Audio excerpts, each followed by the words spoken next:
part of the reason I love art and that I honor art and music and things like this is because I know from whence it comes. And I know that myself as the writer, that I don't do any of it. The only thing that I do is I try to move out of the way and not be slothful, because I struggle with that sometimes. But I try to stay out of the way and let it come in and just be, as Saint Therese of Lisieux said, being a pencil in God's hands. So that's what we try to be as artists of any kind. And if we lose that perspective, we really run the risk of losing that gift, because it isn't our gift. It's something that is borrowed to us for a time, but it's still coming from Him. This is not ours. We don't own it.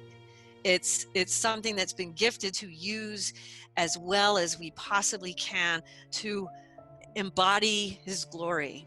And so we have, and I'm getting really slammed with energy, but we want to remember that that's what we're trying to do, even with our gifts. And when we look at someone who is really gifted, we want to see that gift in that perspective and in that context of that is a beautiful gift, and we hope they use it worthily and well. This is another way where we come into envy.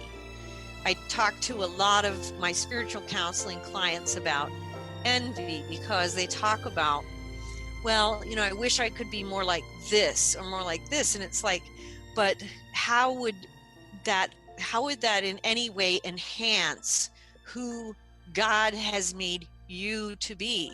We all have this place that God has asked us to fill here.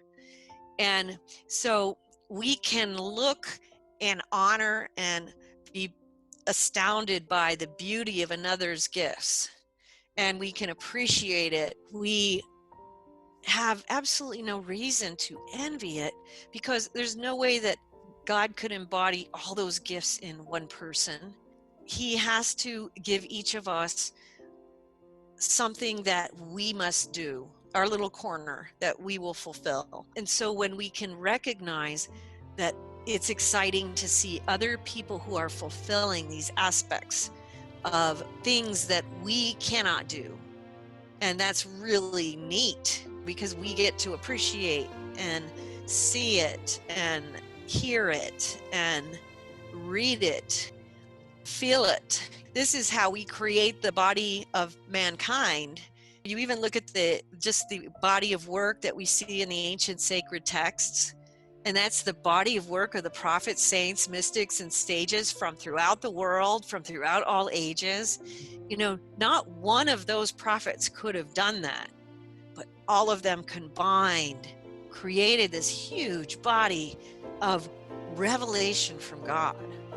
And it's a beautiful revelation altogether. I mean, separately, they're beautiful revelations as well, but when you put them all together after all this time, it's like a mosaic that's come together through the ages.